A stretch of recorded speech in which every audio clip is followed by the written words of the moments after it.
Signs of the end times. As Jesus was sitting on the Mount of Olives, the disciples came to him privately. "Tell us," they said, "when will this happen, and what will be the sign of your coming and of the end of the age?" Jesus answered, "Watch out that no one deceives you, for many will come in my name, claiming, 'I am the Messiah,' and will deceive many. You will hear of wars and rumors of wars, but see to it that you are not alarmed. Such things must happen, but the end is still to come. Nation will rise against nation, and kingdom against kingdom.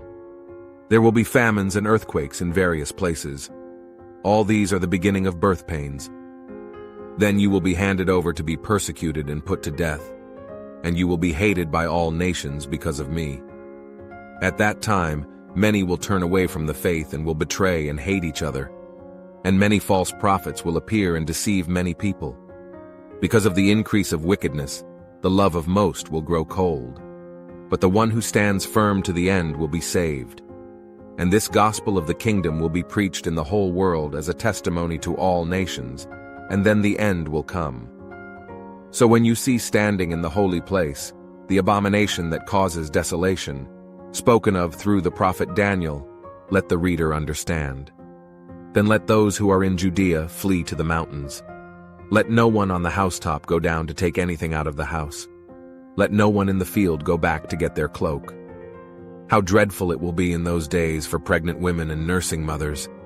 Pray that your flight will not take place in winter or on the Sabbath.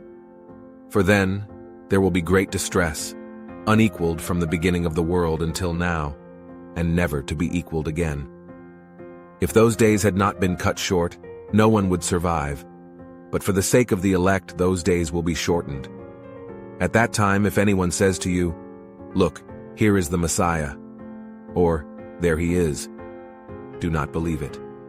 For false messiahs and false prophets will appear and perform great signs and wonders to deceive, if possible, even the elect. See, I have told you ahead of time. So if anyone tells you, 'There he is, out in the wilderness,' do not go out. Or, 'Here he is, in the inner rooms,' do not believe it. For as lightning that comes from the east is visible even in the west, so will be the coming of the Son of Man. Wherever there is a carcass, there the vultures will gather.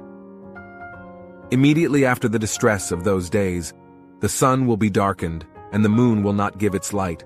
The stars will fall from the sky, and the heavenly bodies will be shaken.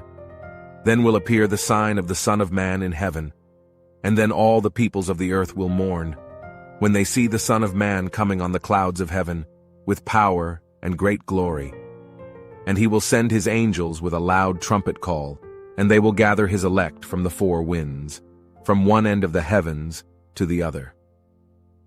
Now learn this lesson from the fig tree. As soon as its twigs get tender and its leaves come out, you know that summer is near. Even so, when you see all these things, you know that it is near, right at the door. Truly I tell you, this generation will certainly not pass away until all these things have happened. Heaven and earth will pass away, but my words will never pass away.